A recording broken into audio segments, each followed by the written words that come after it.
Bonjour à tous.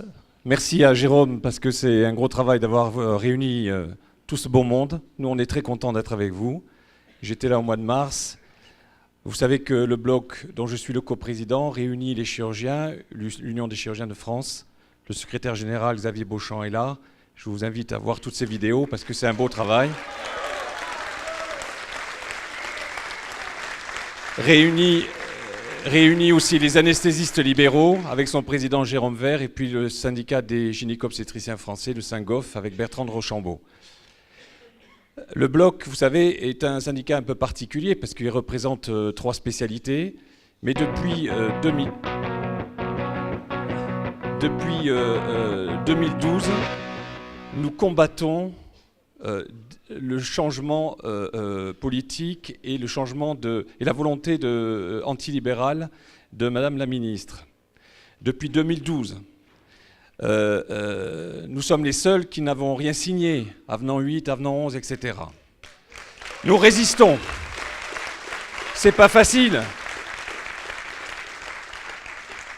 Et depuis mon premier rendez-vous avec un des conseillers de Madame Touraine qui nous présentait un projet de loi, qui m'a dit « Vous allez voir, ça ne va pas vous plaire, vous pouvez sortir ensuite », j'ai compris que ça allait être très dur, très dur. Je vous l'avais dit au mois de mars, le combat va être très dur.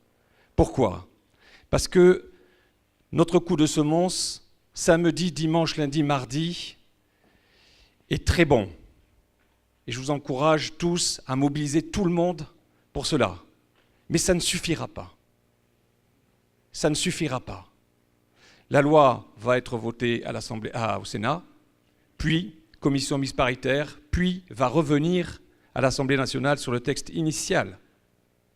Le texte le pire, le plus antilibéral que l'histoire a connu.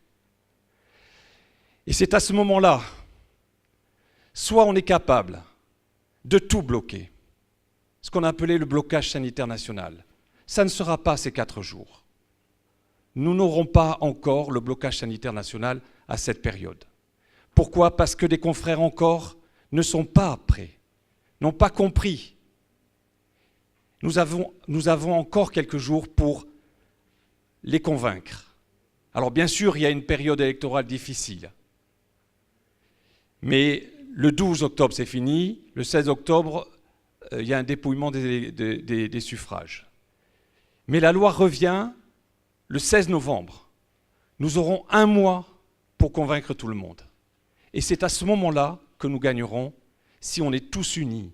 Médecins généralistes, en zone rurale, en semi-rurale, en ville, spécialistes, chirurgiens, dans les cliniques. Je ferai tout mon possible pour amener toutes les cliniques avec nous, pour créer le blocage sanitaire national qui pèsera sur le pouvoir exécutif, parce que c'est à cette seule façon de changer et d'arrêter cette loi, et je vous remercie.